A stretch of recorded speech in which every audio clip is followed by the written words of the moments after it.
All right, all right. Thank you so much for everybody joining. See it. This is our Oscar predictions episode. The Oscars are on at the Oscars that are on Sunday, starting at 6 p.m. on ABC. I am very excited about this award show because this is what all of the award season has been leading to. We've had the Gothams and the Spirit Awards and the Critics' Choice Awards and the Screen Actor Guild Award, the Golden Globe, go on and on and on, the BAFTAs. Everything leads to this moment here in America for the Academy Awards, the 95th Academy Awards to be precise. Now, I have a conflicted relationship with award season.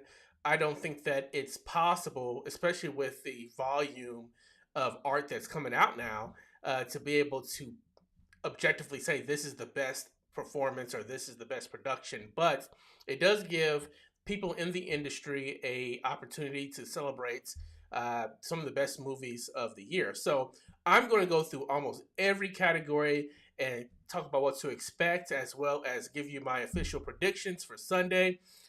Before doing that, I do want to give you some resources to help to understand the Oscars. Dan Murrell is a film critic and a blogger and a YouTuber who has been doing this work for a number of years. I've been covering him. I've been following him since he was with Screen Junkies. That must have been at least 7, 8, 9 years ago. He does movie reviews, but he also does a lot of trivia and just gives a lot of knowledge about the film industry in general. I don't know Dan. Obviously, I'm a very small YouTuber. He has like a gazillion followers on YouTube, so he obviously doesn't know I'm doing this. But I do want to give him a shout out because he just put out a video. It might have been today or yesterday about how the Oscars, the Academy Awards work, how individuals are nominated, how productions are nominated, and then also how winners are selected. And it's really good. It's about 30 minutes, so it's a little long, but it goes fast. It's entertaining, it's enjoyable, and it's illuminating in terms of how this process works. How did we get some of the nominations we got today? So we have 23 categories that are going to be live on Sunday. They took away 8 categories last year and had them on a pre-show. We've been guaranteed to have all 8 of those categories back, which I appreciate because sound and film editing and some of these other things are so important to productions just as much as the original song or even some of the acting categories, of course. So I'm glad that everybody's going to have a chance to be recognized who have made a considerable impact on the industry this year. I have not seen any of the shorts this year. So that's my bad. I'm sorry. I know I was supposed to get to those, but I couldn't get to the screenings. They actually had screenings for all of the shorts at AMC and a couple other theaters. I didn't get a chance to get to them, just too busy. So I didn't see any of these. So I don't have the background to be able to judge them one way or the other. But here are the nominations for documentary short, short film animated, and short film live action. Check those out if you can. I do know that they're going to be doing a couple more screenings here pretty soon this week before the actual Oscars take place on Sunday. So if you do want to see them and make your own predictions, I'm going to try to get to at least one of these showings, if not all 3, before the Oscars. And if I do, I'll go ahead and update my predictions and put them either as a post or a really quick video, just so we can add those to the list. Because I wanted to see Sunday how close I am to predicting all the winners. I also want to say, as people join the live stream, that you do have the opportunity to turn on that chat and ask me some questions or put in your comments. I'll read them live on air. Also, if you have not subscribed to the channel Brian Knows Movies, I would love your support. That's what's going to allow me to continue to do some fun things like this throughout the days. So please subscribe. There is a lot of categories and a lot of stuff to go into, so I'm going to just go ahead and get started. I decided to put these in order based off of the way they've been ordered at previous shows. So it's going to be a mix of acting award, production awards, directing awards. All that stuff's going to be mixed up. And I think that's going to keep it kind of dynamic, keep it kind of interesting for everybody involved. So let's just go ahead and get started. We have Best Supporting Actress is going to be the first award. That's typically what they lead off with, is Best Supporting Actor or Best Supporting Actress. I believe that we are going to have um, a showdown between Angela Bassett and Jamie Lee Curtis. Angela Bassett has won most of these awards, but Jamie Lee Curtis has had some wins as well. Carrie Condon, who won the BAFTA for Banshees of Inisherin. I actually think Angela Bassett is going to run away with this, and she is my official pick for actress in a supporting role. What she did in Black Panther: Wakanda Forever was great. A lot of what the supporting actor and actresses roles are about is giving. They have these moments where they're given either a grand speech or they have a moment to give a soliloquy, or there's people who've won this award based off of just one or two scenes in the past. And her speech that she gives in front of the UN, as well as her speech that she gives in front of her council after her daughter is, spoiler alert, her daughter is kidnapped by the Atlanteans. I'm sorry, the Talokans. I'm sorry, they changed the name for the movie. It was phenomenal. Some of the best stuff we've seen all year. Hong Chow is incredible in The Well as well. I think Jamie Lee Curtis and Stephanie Hugh are going to cancel each other out some. So Angela Bassett is my pick, and it's rewarding to see this because she was looked over in the past. She hasn't been able to be celebrated on the a national stage. Obviously, she's celebrated by her fans, but in terms of her peers and critics and the industry, she has not been celebrated the way that she should. So this should be a pretty emotional speech, and that's a really good way to kick off the Oscars on Sunday. D Movie Man, who's been supporting, he's got a great channel as well. D. Movie Man, check his channel out as well. He does movie reviews and some other things there.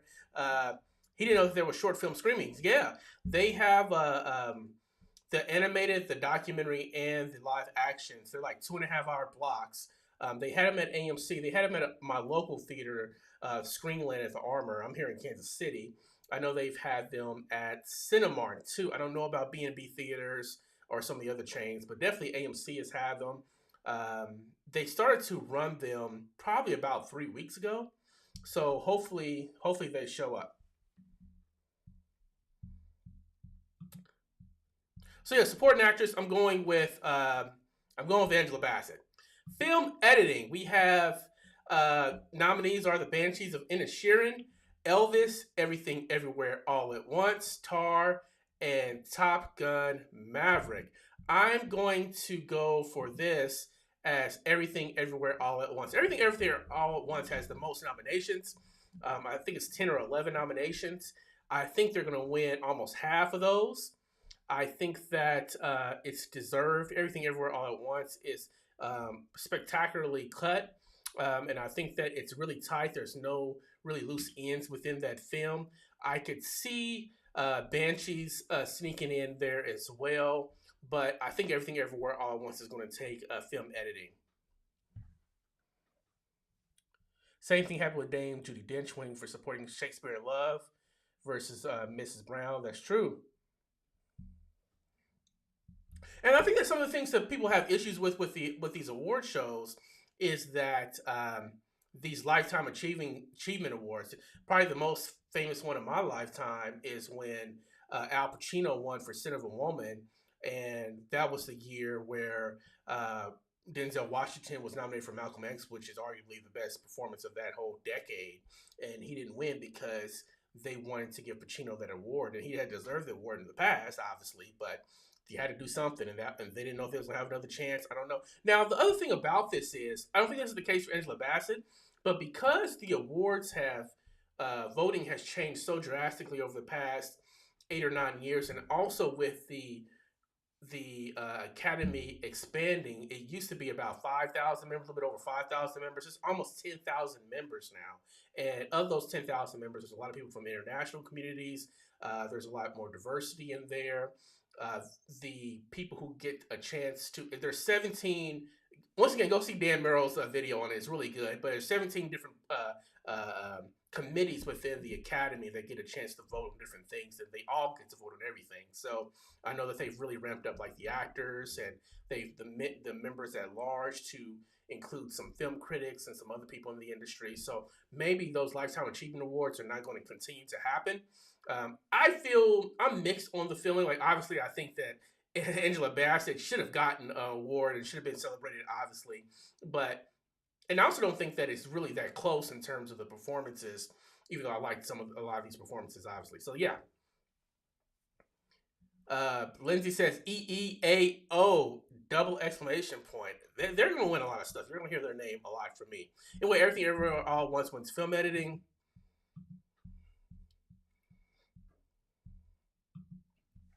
Cinematography, one of my favorite awards. A lot of people don't understand what cinematography is. They have a cinematographer or the director of photography is the person who helps to bring the film to the artistic qualities of the film that the director is looking for. So, what type of mood are they trying to present? What type of energy do they want the movie to have?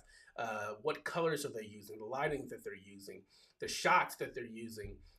Is it wide shots versus extra long shots versus medium width? Like all those different shots that they work out with the director to make the film beautiful, but also meaningful in a specific way. So you can have a cinematographer take completely different. Make completely different artistic choices from one to the other as they combine that vision with the director. Cinematography, the nominees are All Quiet on the Western Front, the war epic that's on Netflix right now. Bardo, False Chronicle of a Handful of Truths.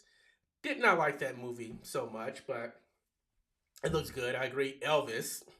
I think you guys know how I feel about Elvis. Empire of Light. Roger Deakins is probably the greatest cinematographer living today. And then Tar by Florian Hofmeister. My choice is going to be All Quiet on the Western Front. The dread that you feel watching this film, you know that war is horrible, and that's the purpose of the book. That's the purpose of the movie, and they really convey that very well visually in this movie. I think that for this category specifically, war movies tend to do better because there's so much to show on the screen, and you can get so many things packed in there. But also the there's a lot more things to play with in terms of emotion and mood as opposed to a comedy. I don't know what else to say. It's one of those really interesting things to do. I can see Tar taking this too. Tar is also beautifully shot. You get this sense of elitist quality within this pristineness with that shooting that becomes a little bit uneasy as the movie goes on. So I can see Tar winning, but I'm going to pick All Quiet on the Western Front for cinematography. Visual effects, All Quiet on the Western Front again, Avatar: The Way of Water, Batman, Black Panther: Wakanda Forever, and Top Gun: Maverick. I feel so sorry for Top Gun. I feel so sorry for All Quiet on the Western Front on a lot of these technical awards because Avatar is going to run away with this. The movie was completely took me aback like everybody else. Regardless of what you think of the story, you cannot deny that the movie elevated what it did in the first film, which was also pretty much reimagined the whole film going experience. Remember after the original Avatar came out, we started to get everybody trying to do these 3D projects and they all looked terrible.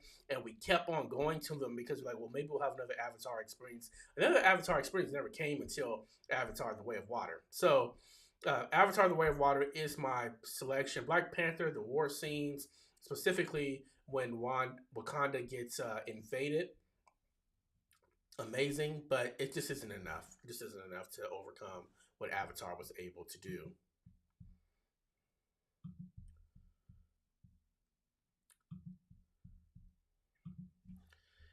Makeup and hairstyling. All Quiet on the Western Front, The Batman, Black Panther: Wakanda Forever, Elvis, The Whale. Now, I'm going to pick for makeup and hairstyling Elvis. Um, for those who don't know, I hated Elvis. I thought that Elvis was manipulative. I think that it was not, it was whitewashing a legacy that was very troubled, specifically Elvis's relationship to black artists and using their music. Some would say stealing their music. They try to sanitize that and make Elvis a tragic figure more than what they should have. It really focused on like, oh, Elvis wasn't the bad guy; it was his manager. His manager was terrible too.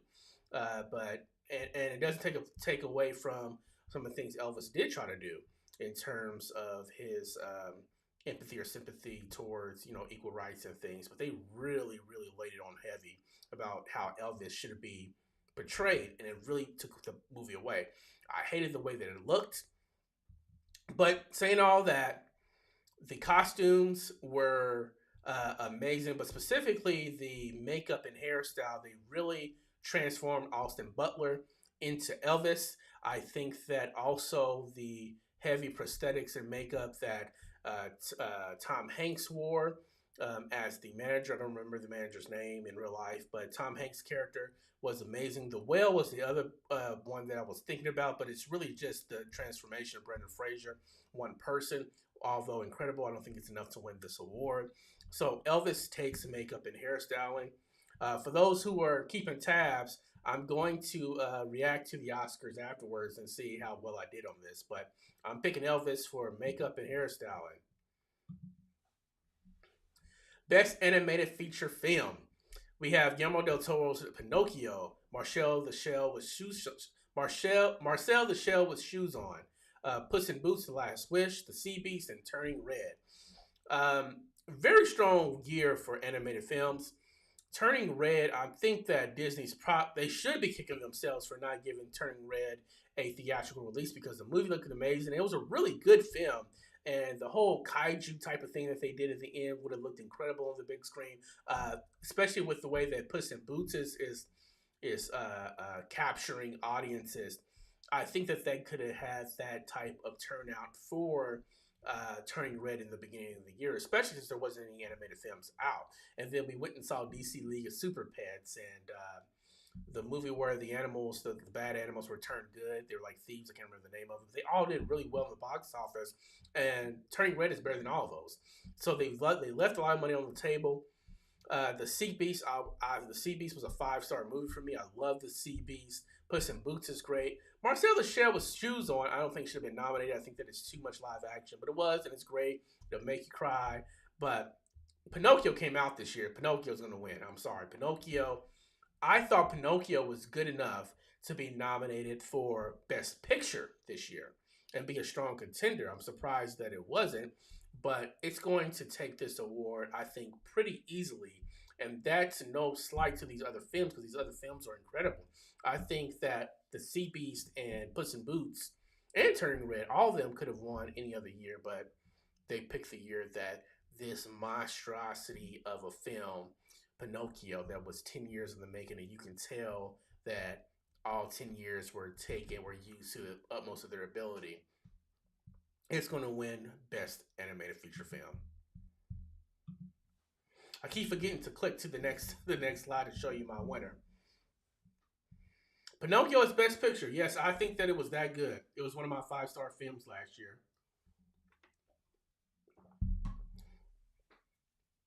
For those, I never really explained my scoring system. See a streamer or skip it. But I also do stars 1 to 5 on my screeners, and I'm pretty liberal with my stars because I'm not putting these films into a historical context in terms of a 5 being one of the best films of all time. I'm thinking about specifically of where I think it's going to rank throughout the year. So I give out a lot more 5s and 4.5s than most critics because I'm putting it in that context because I just don't. It's when you see a film, in my opinion, it's really hard to. I feel like you have to digest that film for a while before you can say it's one of the best to ever do it. And so I have a whole other class or category of top 25, top 50 films of all time that is above these types of grades. But in terms of best of the year, it was a 5-star film for me last year.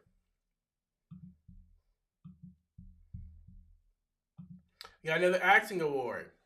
Uh, Actor in a supporting role: Brendan Gleeson, The Banshees of Inisherin; Brian Tyree Henry, Causeway; Judd Hirsch, The Fablemans; Barry Cogan, The Banshees of Inisherin; Ke Hui Kwan, Everything Everywhere All at Once. So Judd Hirsch in The Fablemans is really good. I think Judge Hirsch would have been my pick if it was a different year.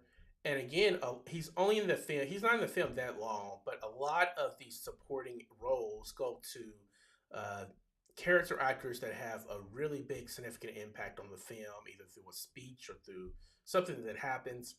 I think of Les Mis with Anne Hathaway, and it's the first role that comes to my mind like this. And Judd Hirsch's speech to the young man in The Fablemans is really good. Brian Tyree Henry is very great in Causeway. It's a very muted role for him. There's not a lot of that whole. I mean, it's a lot of acting with his face and with the tension of the moment.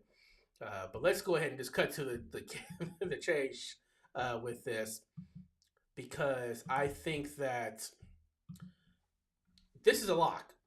This is one of my locks. I have two locks today. One of them we already talked about, animated feature. I think that Pinocchio is a lock for animated feature. My second lock of the evening is Ke Huy Quan winning for Best Supporting Actor, Everything Everywhere All at Once. I don't think anything is going to come close. He's really won every other award. I think Barry Cogan won the BAFTA, but outside of that, Ke Huy Quan, they put a really strong campaign behind him. He was great in the film. Obviously, he's a great campaigner. People love this guy.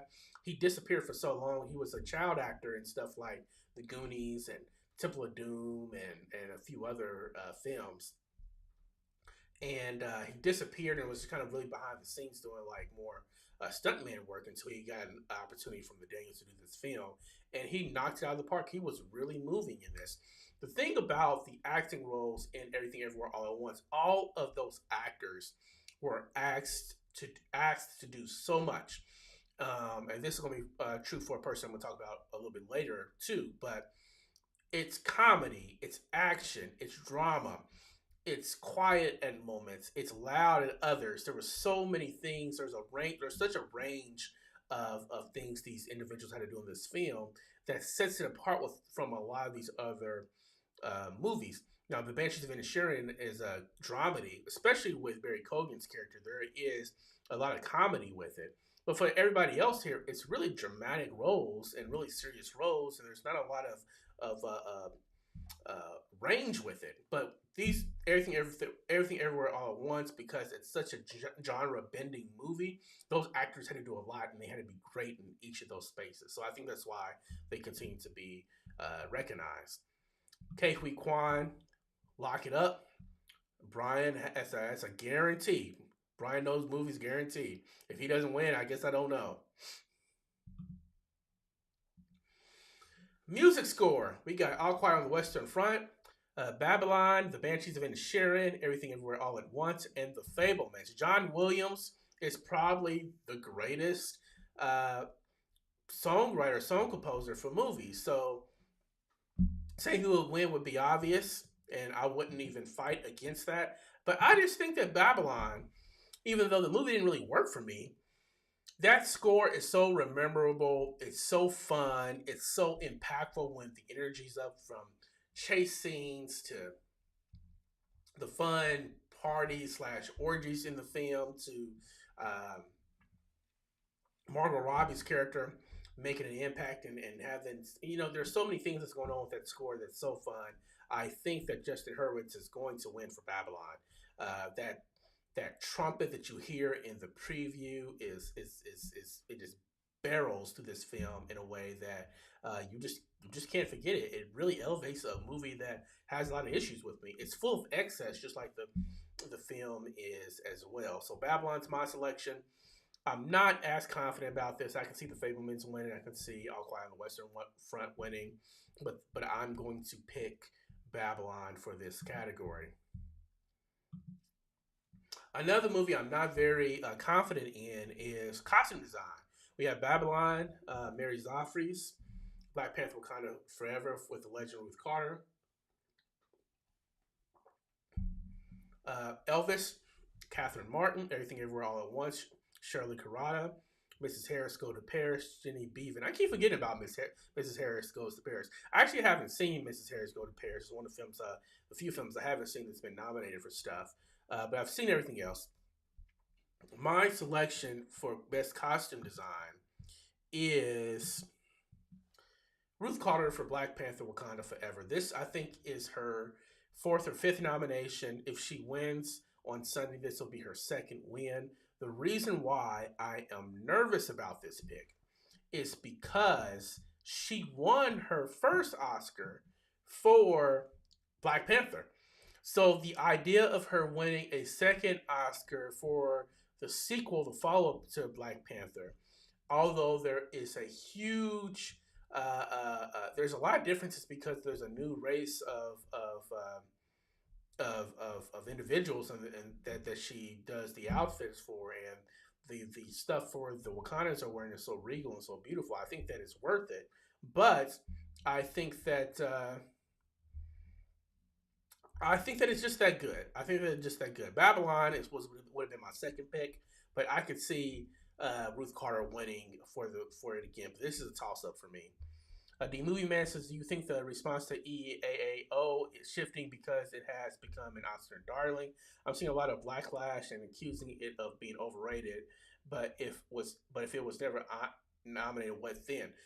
That's a great question. I don't understand why people want to be haters. I'll just say it. I think that I saw Everything Everywhere All at Once in the theaters 3 times, and it's very hard for me to go see movies multiple times in a row just because I have so much content I have to watch. But it moved me that much. It was my movie of the year last year, before the nominations came out.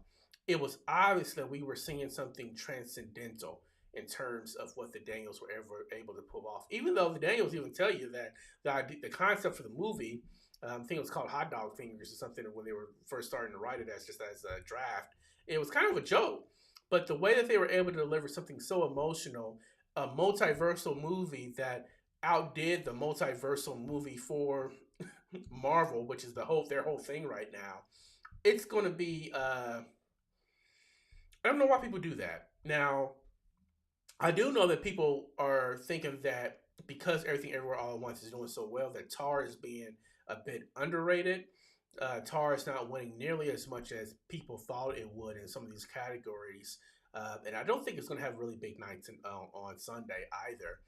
It has cooled a bit, and maybe that's some of the reaction as well.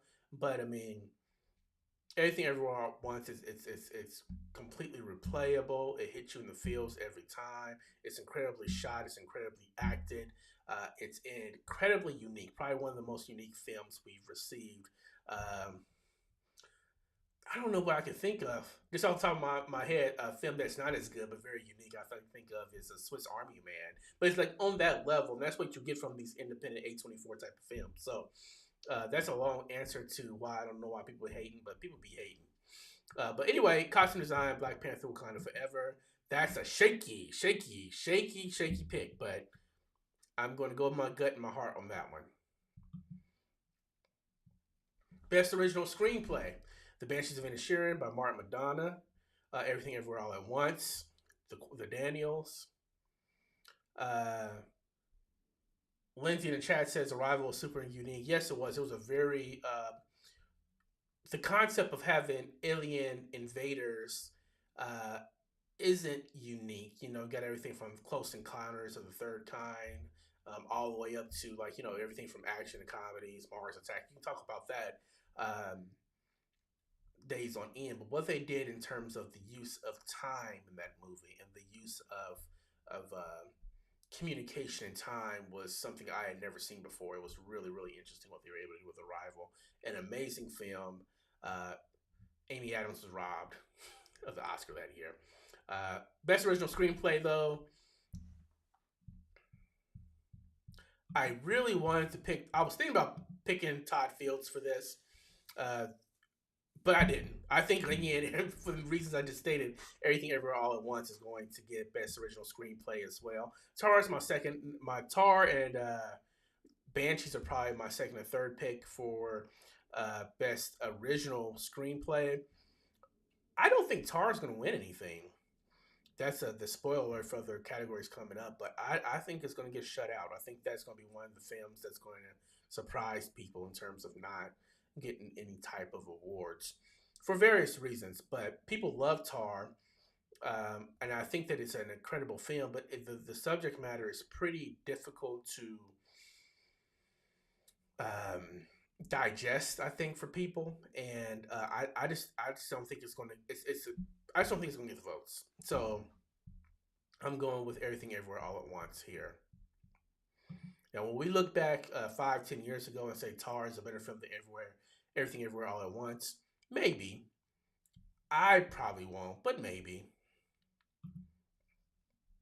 Production design, we got All Quiet on the Western Front, Avatar: The Way of Water, Babylon, Elvis, and The Fablements. I think that the set pieces that were all over Babylon were incredible, from the beautiful homes to the makeshift movie chefs sets that they did for the silent films and the talkies. It was all really cool looking set pieces. Then that really weird kind of like cage thing that they did uh, at the end of the film that was really really off with the drug dealer. I'm not going to say too much more of that if you haven't seen it yet, but there's a lot of cool things, looking things in Babylon. This is a shaky pick too. This really can go to anybody. Babylon looks amazing. Avatar: The Way of Water. The reason I didn't put them as production design is because there's so much special effects that are with it.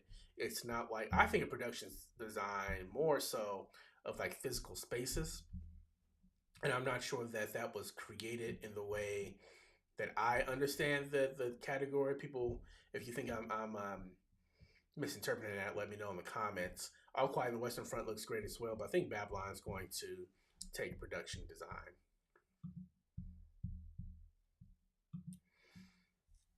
Best international feature. I took a swing on this one too. We got All Quiet on the Western Front. All Quiet on the Western Front is also one of the 10 best picture nominees. We have Argentina, 1985, Close, EO, and The Quiet Girl from Ireland. So the big thing you see is there's no RRR, which would, I think, would have won if it was in this category. So the way that international feature works is that a country selects the movie that they want considered for the award. For some unknown reason, India did not submit RRR, which had the best case scenario of winning the first Oscar for the country, period, I want to say. I think that it was a fan favorite. I think that it looks good. I think that it was emotional. The music's great. It's also kind of genre bending in a different way, but it's not here. And I think that that was probably one of the biggest missteps ever. You see on the nominees list, it doesn't have directors or producers' names, but it has um, country, the country of origin. So international feature film, usually the director will accept the award, but the Oscar belongs to the country and not the director, which is kind of weird to me. Like Akira Kurosawa and a couple of folks that are like considered some of the best filmmakers ever to live don't have Oscars, even though their movies have received multiple Oscars. So that's strange. Anyway, what's my pick? It's not All Quiet on the Western Front. My pick is a film that has been getting a lot of buzz internationally. It's Argentina 1985. I like this film a lot. It's a courtroom drama where these lawyers are trying to get this dictator um, convicted for war crimes and a bunch of other really shady stuff. And it's incredibly well done. It's very emotional. You fear for the lives of these people who are trying to get justice. It's a lot more self-contained than All Quiet on the Western Front, and the acting is incredible in this film. I think All Quiet on the Western Front, it's really more about the emotional and the space than the actual performances in that film. Now, granted, I don't speak German, I don't speak Portuguese either, but you just feel it more in Argentina. And a lot of what these movies are, I feel like in the past have really been based off of, it's not so much the production side of it, but the acting side of it. So Argentina 1985 is my pick. It has won a couple of awards throughout award season two. So that's my pick. We'll see if it'll be Argentina or if that was a really big misstep and we're actually going to have All Quiet on the Western Front win that. I have not seen The Quiet Girl. I don't remember EO. I've seen it. I don't even remember it, so I don't even know how it got nominated. But yeah, international feature winner, All Quiet. I'm sorry, Argentina 1985. Best adapted screenplay. We got All Quiet on the Western Front, Glass Onion, Living, Top Gun Maverick, and Women Talking. I really wanted to pick Living. Living, I liked so much. This story. It's a adaptation from the original film by Akira Kurosawa. I mentioned him again. He did a film called Ichiro, that's about a man who learns he's about to die, is contemplating what his life is meant, and they move it to Britain. And Bill Nye, he does an incredible performance, but it's so reserved and yet so full of emotion. It's a really beautiful film, and I think it's a really beautifully written film. I really want to pick Living, but I think Women Talking is going to take Best Adapted Screenplay. It's a film about these. I can't remember if they're not Quakers, um, but basically these women who decide if they're going to, who are having conversations on if they're going to leave abusers or forgive them or fight. It's hard to explain without giving away a lot of what those conversations are about. If you guys seen Women Talking, I think you can still see it in theaters.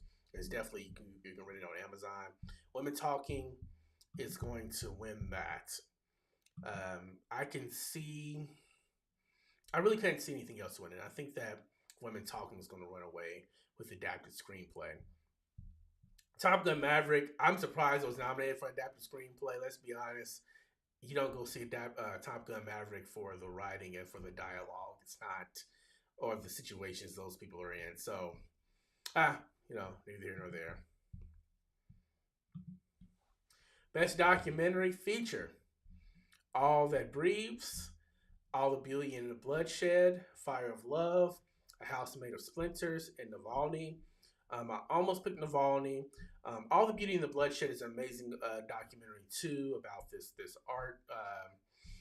artist, art dealer, art collector that has like these addiction issues, and it's really cool. But I'm going to pick with my heart on this one a documentary that I absolutely loved that came out this year. This is not my favorite documentary of the year. My favorite documentary of the year was Sir, which was about Robert Downey.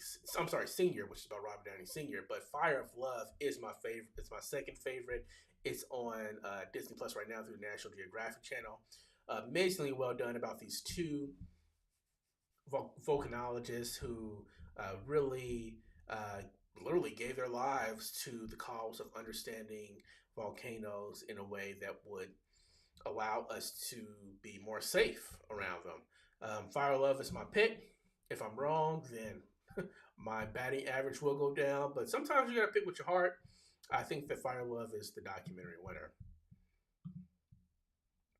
Best sound: we got All Quiet on the Western Front, Avatar: The Way of Water, The Batman, Elvis, Top Gun Maverick. This was a toss up for me between Top Gun Maverick and All Quiet on the Western Front, and I actually ended up going All Quiet on the Western Front for this film for this category, which also means that I think Top Gun Maverick is going to be locked out of awards this year too. So Top Gun and Tar might be the biggest surprises in terms of not winning anything, especially since Top Gun, people talk about it, rightfully so. Top Gun saving movie theaters. That experience that happened this summer, that phenomenon. And I think that people who are watching the Oscars who haven't seen some of these smaller films but have seen Top Gun, like, what? Top Gun is amazing. How did it not win anything? Well, it's amazing, but it wasn't the best film compared to some of these others. I think that, but if Top Gun wins, I wouldn't be surprised. These other ones, I don't really see happening, but we'll see Sunday. Best original song, we got Applause. The movie Applause. I'm sorry. The song Applause from the movie Tell Like a Woman. I have not seen Tell Like a Woman or heard Applause, so I'm sorry I can't really speak on that. Hold My Hand from Top Gun Maverick.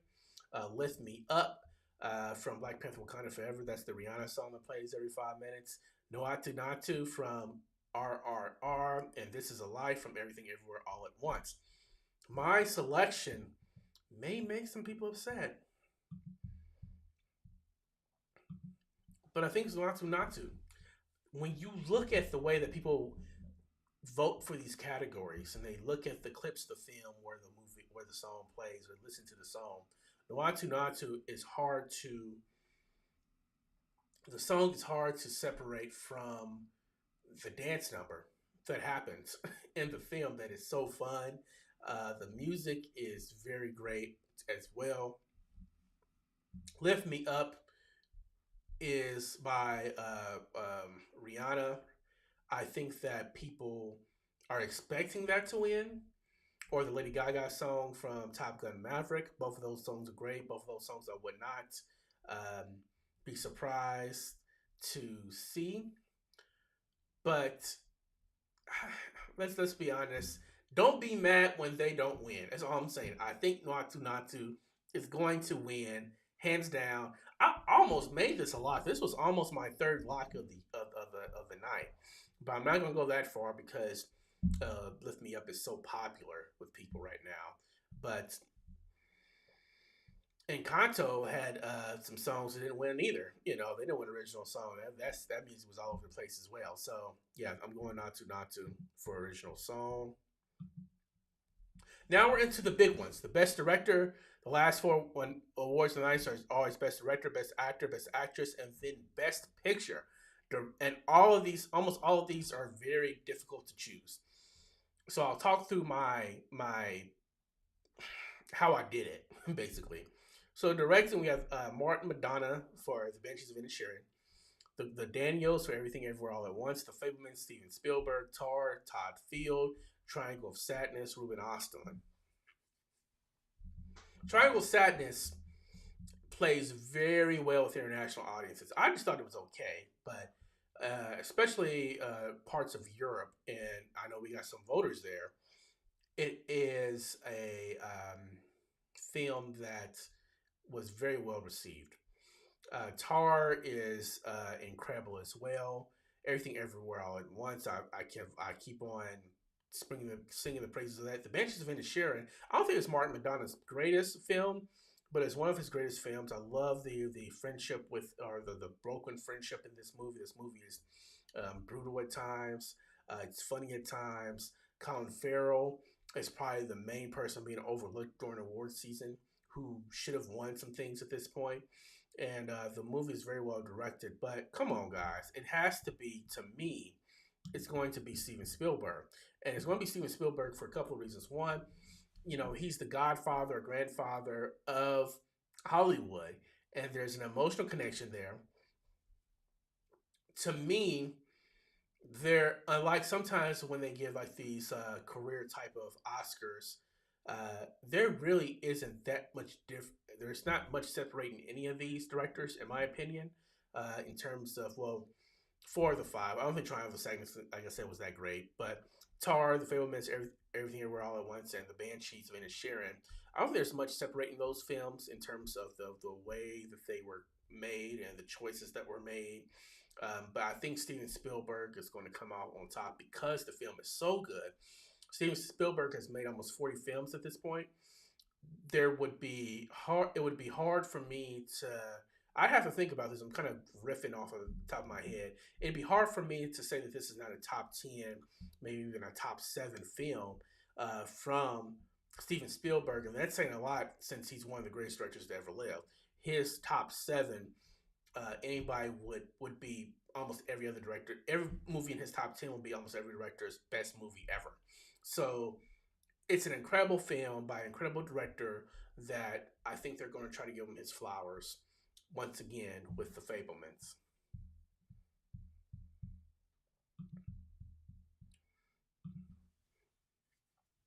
Actor in the leading role, we got Austin Butler for Elvis, Colin Farrell for Banshees and Sharon, Brendan Fraser for The Whale, Paul Mescal for After Sun, Bill Nighy for Living. Um, so the two, when I look at best actors, especially, I want to know if their directors were nominated and also if their screenplays were nominated because it lets me know what type of material they were working with as well as the direction that they were receiving.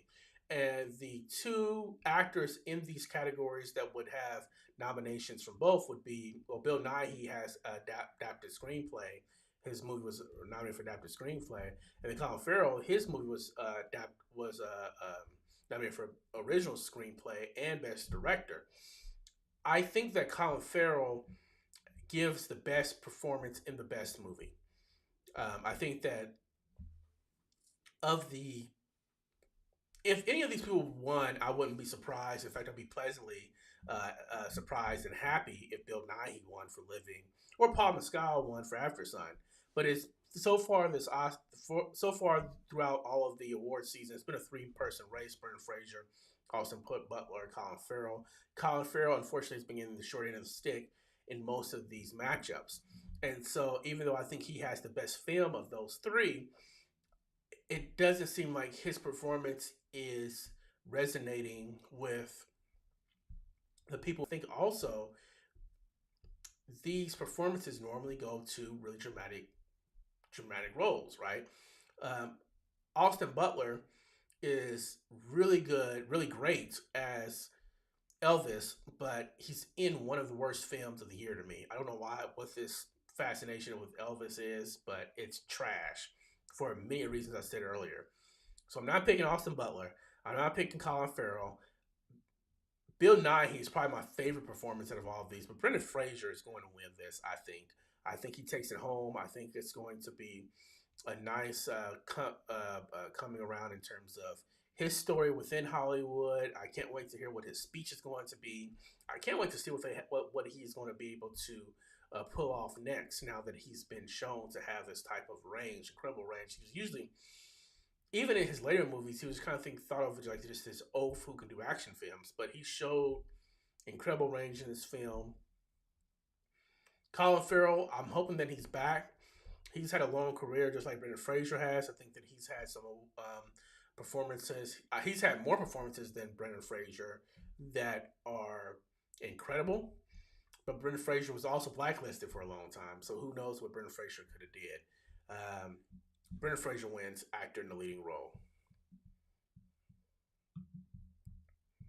Let me check the chat to see if we got anything going on in the chat. Nothing going on in the chat. Best actress. There was a belief that Kate Blanchett was going to run away with all of the awards throughout the award season for Best Actress. That's not happened. We've had Michelle Yeoh win her fair share as well. Those are the two big dogs on campus here for these performances. Michelle Williams is not a lead actor in The Fabelmans. I'm sorry, she's not. And she's weird. So I don't know why she's nominated. I don't get it, but she's nominated everywhere. And the nominating committee is usually a group of actors. So actors know acting, so they know better than I do. Did not resonate with me. Ana de Armas is in one of the worst movies of the last 10 years in Blonde. And she's just okay in it. So I don't understand why she keeps getting nominated, but she does. Andrea Riseborough. I did see her movie. Finally, she can be in the top three. I'm fine with it. I'm fine with it being her being there, even though the way that she got her Oscar nomination, the campaign that was like grassroots and the kind of like the chicaneries that went along with that. After seeing the film, she's really good in it. I think that this should have had Viola. I think that if I had any power, which I don't, but if I had any power, the five nominees would have been Kate Blanchett, Michelle Yeoh. I would have kept Andrea Riseborough in there. She should have her. The thing is, the way that people campaign for this stuff, the production company that put out the film really did that film a disservice, and but that happens with a lot of films. But she got in, fine, keep her there. Damn Dead Weiler and Viola Davis should be here too. Those should be the five nominees. Viola Davis and Daniel Dead Weiler knocks out Michelle Williams and Anna De Armas fairly easily. And then I think it would be a toss up. I think this would be just as deep as the Best Actor category if that was the case. Anyway, lo and behold, Angela Riseborough gets a nomination. She was actually endorsed for the Academy Award by Kate Blanchett. I think that when the vote starts to get tabulated, Kate Blanchett is going to lose, not only because some of her number one and number two votes are going to go to Angela Riseborough, but also because of the internationalization of the Academy and how much of a legend Michelle Yeoh is internationally. I think she's going to win the Oscar here. Again, Kate Blanchett is incredible in Tar. I think that Kate Blanchett is one of the top, I would say top five actresses that we've had in the past 20 years. I have to think about that. Top five, top seven easily. I think that what she does in Tar is really, really interesting and good. But Michelle Williams, she has to do the action, the fighting, and fighting in a very unique way. She has to do the sci-fi stuff. She has to do the comedy. She has to do the drama. She has to show drama through her skills of fighting. So she's actually acting in the fight sequences. There's just so much more she does in this film. And I think that that's why she's going to take the Best Actress. And I'm hoping that I'm right on that because if she doesn't, I don't know. She was working a lot. She's always worked a lot, so maybe she will get another opportunity to have one. But this may be her only shot at it. Michelle Williams has been nominated like a gazillion times, and there's been other years for supporting actress specifically. She probably should have won, but she's weird in that she shouldn't win. And Angela Riseborough, man, I think the internet would just be livid if she wins. D Movie Man says the disrespect for Daniel Deadwyler is ridiculous. I didn't care for Michelle Williams' performance at all, and Anna should be embarrassed considering the slap in the face that Blonde was. 100%. I couldn't say anything better than what you just did. Michelle Williams, like I said, she's weirdo, and maybe people are keep nominating her because I mean she's based off of they wrote her based off of Steven Spielberg's mother. Maybe Steven Spielberg's trying to tell us that his mother was a weirdo. I don't know, but it seemed more like she made some decisions and some acting choices in this film that just doesn't work for me. Oh boy, we're getting ready to get into the big one. Best Picture. Here are the nominees: All Quiet on the Western Front, Avatar: The Way of Water, The Banshees of Inisherin, Elvis, Everything Everywhere All at Once, The Fablemans, Tar, Top Gun Maverick, Triangle of Sadness, Women Talking. Um, good slate. The Woman King should be here. The Woman King should be here in the place of Elvis, or the Woman King could have replaced Triangle of Sadness. But for the most part, it's a good slate. All Quiet on the Western Front is a surprise, but Netflix is known for the campaigns that they put behind their films. I don't think All Quiet on the Western Front is going to win, even though it's my dark horse win. It's not going to win. Avatar, incredible visuals.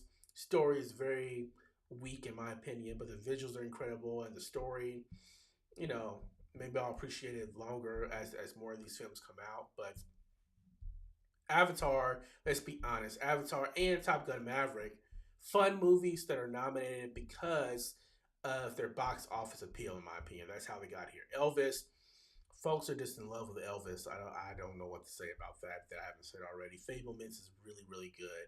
To me, there's the strongest films in the categories here are Women Talking, The Fablemans, Everything Everywhere All at Once, The Banshees, and All Quiet on the Western Front. Women Talking's campaign has been terrible. I think that there were some nominations that could have happened for Women Talking and acting nominations that didn't happen.